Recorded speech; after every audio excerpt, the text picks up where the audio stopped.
In the Disguise, Chapter 9.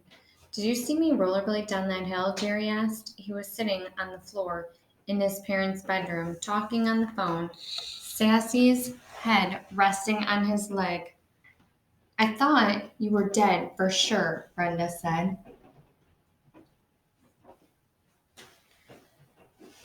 I looked for you after it was over, after you smashed into the tree. I waited long enough to see you move. I knew you were alive, so I left. Besides, you were surrounded by all those kids. Jerry laughed. You should see my eye. It's getting blacker and blue, a real shiner. Hey, thanks a lot, Bren. You helped me get in with those kids. You know, the jeans ripping and the strut lessons and everything. I just hope I can keep up with the disguise. It's getting harder and harder. He reached over to scratch Sassy. He winced. Not to mention painful. Yeah, I bet, she said. Oh, by the way, Mr. Hooton talked to me about the science team after school. That's why I was late. And he said he'd asked you too. Are you going to join? I don't think so, Jerry said. I'm in with these kids now and I don't want to mess it up. But you like the science so much. I know. I wish I could be on the science team. But if Cinnamon and Gabe found out, I'd have to work that much harder to convince them. I'm cool. This is hard enough work as it is. If you say so. I'll see you tomorrow, Jerry said. See you. He hung up and went back to his bedroom where the pieces of his hovercraft lay. The old vacuum cleaner motor, the large round board with a hole in the middle, a large sheet of plastic duct tape, and a box of utility staples. This is going to be so cool, Jerry murmured, settling down on the floor. The phone rang, and a moment later, Mrs. Flack called from downstairs. Jerry, telephone. It's for you again. He ran back to his parents' bedroom. Hello? Hi, Jerry. This is Cinnamon. Jerry's stomach performs an impressive triple somersault. Hi. I just wanted to call and see how you're doing, she said. Jerry suddenly felt fantastic, sensational, and ecstatic. But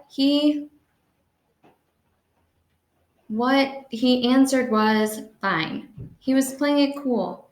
You really hit that tree hard. I can take it. I know, Cinnamon said.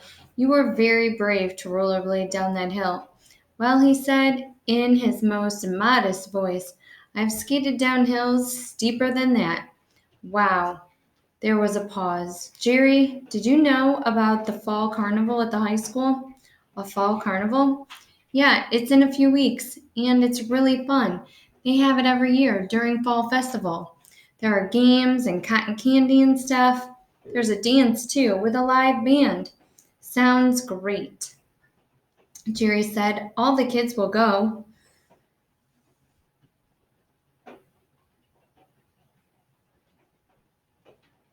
You know, Brenda, and you know Robin, Gabe, and Tony. Cool. So you wanted to come with us? Cinnamon asked.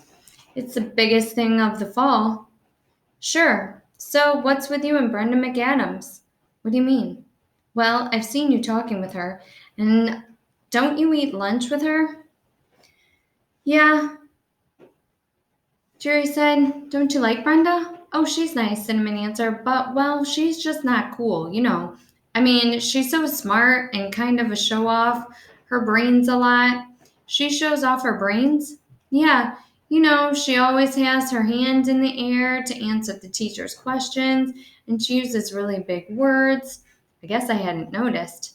Like the other day, Cinnamon said, when we were talking about that story in language arts, she said the character expired. I didn't even know what that meant till I figured out it meant that he died. Jerry laughed. He thought it was funny and kind of cute that she didn't know what expired meant. I mean, Cinnamon said, why couldn't she just say the guy died for Pete's sake? Or passed away, Jerry said. Or croaked, Cinnamon giggled. Or kicked the bucket. Or brought the farm. I like that one, Cinnamon said. Bought the farm. That sounds like something Gabe would say. Jerry didn't want to talk about Gabe. Did you know Gabe skipped school today? Cinnamon asked. Yeah, Jerry said. I wonder if any of the teachers saw him after school.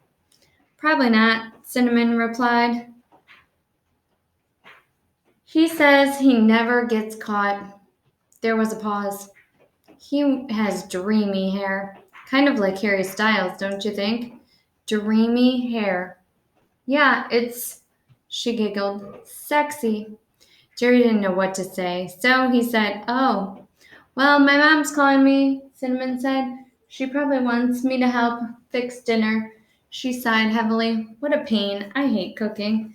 Me too, actually. Jerry liked cooking, but it wouldn't be cool to admit it. I'll see you tomorrow at school, Cinnamon said. Oh, and Jerry? Yes, he straightened up. Are you going to play your guitar tonight or write any songs? I don't know, Jerry said. You think I should write a song? If you want to. Do I give you aspiration? Aspiration? She laughed. There I go, using big words like Brenda. You know, do I make you want to write songs? Oh, sure, Jerry said. You really give me aspiration. Cinnamon giggled. Good, see you tomorrow, Jerry. Yeah, bye. Jerry hung up the phone. Adrenaline was still streaking through his body. He couldn't believe that Cinnamon O'Brien had actually called him on the phone. Maybe it was time to get his own cell phone. He'd never needed one before this. He was moving up in the world. Except for the part that Gabe's sexy hair, the conversation had been a good one. So, what if she said aspiration instead of inspiration? At least she hadn't said perspiration. He laughed at the thought, and it wasn't a big deal that she didn't know the word expire. She wanted him to go to the carnival. She wanted him to write a song for her, too. That was obvious. He couldn't read a note of music, but maybe he could write a poem. After all, that's what songs are, poems set to music. He went to his room, walked past the hovercraft materials on the floor, and sat at his desk to start working on a song for Cinnamon. Does it hurt a lot? Mrs. Flass asked at dinner. Not much, Jerry said, touching his black eye. Looks like you were hit pretty hard, Mr. Flack said. Have some potatoes, Jerry, Mrs. Flack said. You say you ran into a tree? Jerry didn't want to talk about it. He took the bowl from his mother. Did you ever find the paper today, Claire? Mr. Flack asked, sawing at his baked chicken with a knife. Eventually, she said, rolling her eyes, I'm giving Angie and Lennox one more chance. If she doesn't throw the newspaper on the porch or somewhere in plain sight tomorrow night, I'm going to call her supervisor.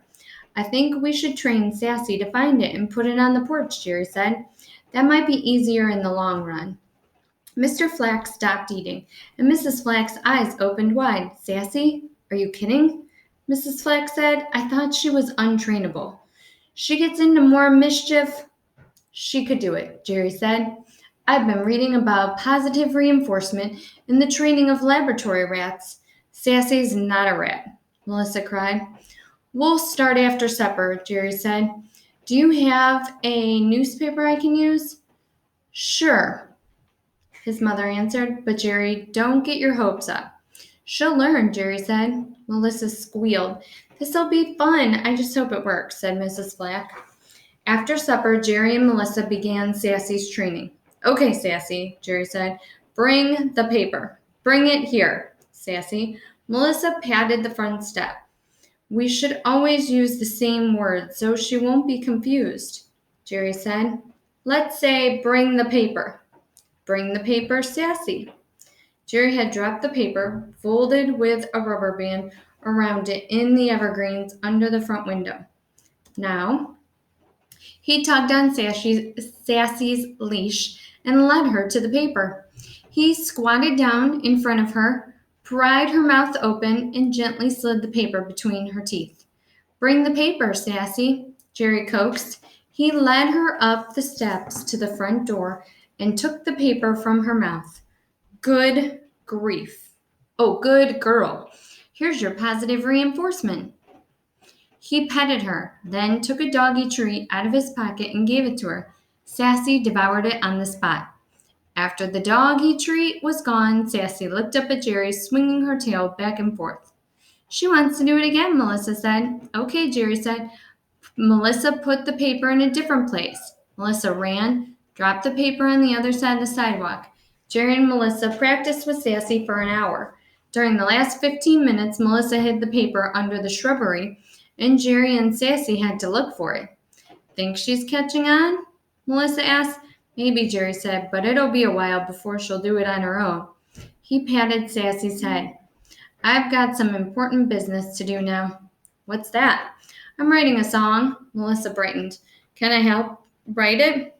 No, Jerry said. This is a special song for a special person. Yeah, so I have to write it myself.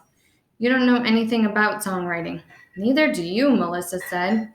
Jerry sighed. I'm not letting a dumb 6-year-old mess up my song, okay? Melissa scowled and ran into the house. Mom, Jerry won't let me help him write a song. Jerry shook his head. Sometimes it was hard to put up with immaturity when you're a cool 6th grader.